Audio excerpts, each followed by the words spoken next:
शिवसेनेचे खासदार संजय राऊत बोलतायत. आपण थेट जाऊया. आयुष्य झिजवलं. गिरणी कामगारांच्या संपानंतर महाराष्ट्राच्या राजधानीतल्या गिरणी कामगारांना ज्या हाल अपेष्टा भोगाव्या लागल्या, त्यांना देशोधडीच त्यांचे कुटुंब लागले. अशा वेळेला त्यांच्यातलाच एक तरुण कार्यकर्ता तेव्हा गिरणी कामगारांच्या हक्कासाठी लढायला उभा राहिला आणि पुढे तोच या मुंबईतल्या गिरणी कामगारांचा आवाज बनला, बुलंद आवाज बनला. कामगार नेते खूप आहेत मुंबईत तेव्हा होते, पण आम्ही सगळे दत्ता इस्वलकर यांचाच आवाज हा गिरणी कामगारांचा आवाज मानून आम्ही गिरणी कामगारांसाठी काम करतो. गिरणी कामगारांना हक्काची घरं मिळावी, ज्या मालकाने गिरण्यांच्या जमिनी लाटल्या त्यांची देणी थकवली, अशा कामगारांचा सुद्धा प्रश्न घेऊन दत्ता इस्वलकर हे आयुष्यभर झगडत राहील. मंत्रालयात, मंत्र्यांकडे, कामगार न्यायालय, प्रत्येक ठिकाणी दत्ता इस्वलकर आम्हाला हेच प्रश्न घेऊन भेटत होते. असा एक आवाज गिरणी कामगारांचा आज आपल्यातून निघून गेला.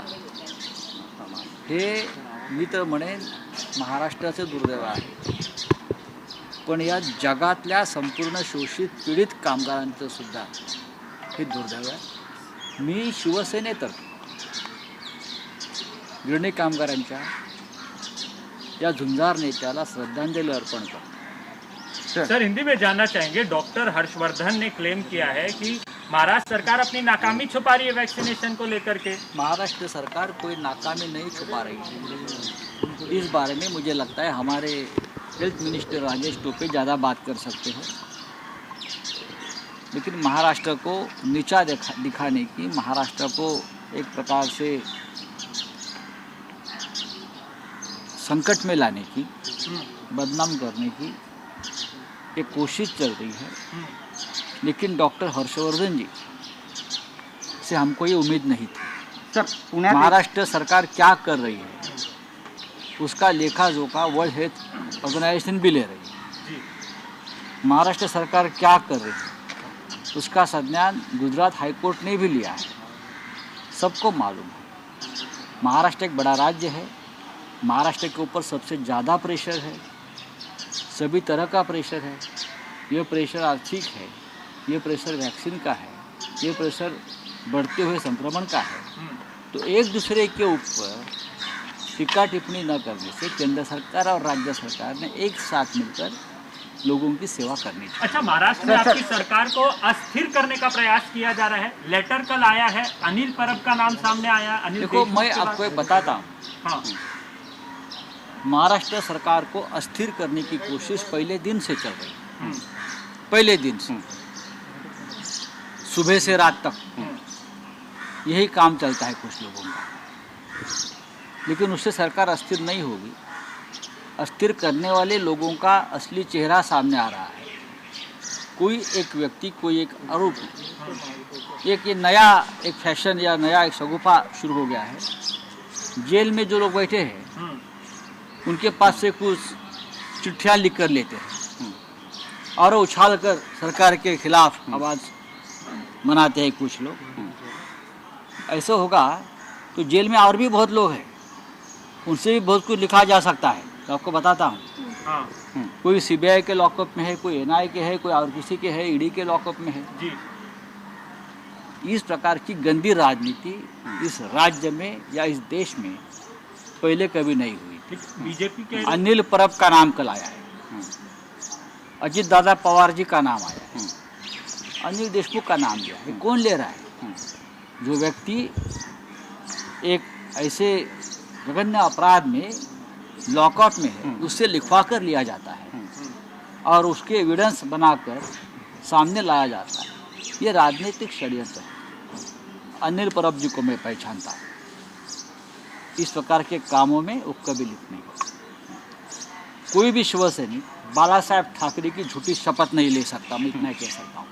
कल उसने बाला साहेब ठाकरे जी की शपथ लेकर कहा कि मैं ये गंदा काम नहीं किया और मेरा ये शपथ जो लिया है अनिल परब ने उसका ऊपर विश्वास है। सर मराठी सांगा, अनिल परब यांचं नाव सचिन वझे यांच्या स्टेटमेंटमध्ये आलेलं आहे. गट कारस्थान होत आहे का? सचिन वझे यांनी गट पत्र कारस्थान लिहिलंय. केंद्राकडून केलं जाते. 3 यंत्रणा. आपका हो गया अभी, सर मुद्दा अभी आपका हो गया, हिंदी हो गया है। अब आप मुझे बोलिए क्या है? 3 यंत्रणा सर राज्यामध्ये येत आहेत, तपास करतायत. काल सचिन वझे यांच्या स्टेटमेंटमध्ये अनिल परब यांचं सुद्धा नाव आलं. हे पत्र लिहिलं होतं ते व्हायरल झालं. राष्ट्रीय तपास एजन्सी ज्याला म्हणतो आपण सगळ्यात, त्यांच्यासाठी महाराष्ट्रामध्ये विरोधी पक्ष लाल गालीचे अंतरते, रेड कार्पेट्स, ते दुर्दैव आहे. महाराष्ट्राच्या सरकारला जर कोणी अशा प्रकारे कोंडीत पकडून सरकार अस्थिर करण्यासाठी अशा प्रकारचे डावपेच या पद्धतीने करत असेल तर ते यशस्वी होणार नाही, हे तुम्ही आधी समजून घ्या. काल अजून एक पत्र आलं आहे, एका पत्रलेखकाने एक पत्र लिहिलं आहे. NIAच्या हाती पत्र आहे. बरे पत्रलेखक कोण आहेत तर ते NIAच्या लॉकअपमध्ये, NIAच्या लॉकअपमध्ये. अशा प्रकारचं गलिच्छ राजकारण महाराष्ट्राच्याच नव्हे तर देशाच्या संपूर्ण इतिहासामध्ये राजकीय कधी घडलं नव्हतं.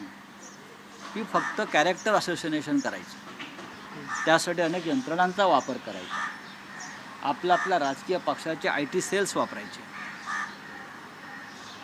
लॉकअपमधल्या आरोपींना पकडायचं, त्यांच्याकडून काही वदवून घ्यायचं. असं अनेकांच्या बाबतीत होत आहे. अनिल परब, अजितदादा पवार आणि अनिल देशमुख यांच्या संदर्भातलं एक पत्र काल समोर आलं. त्या पत्राची सत्यता काय आहे हे कोणी सांगू शकत नाही.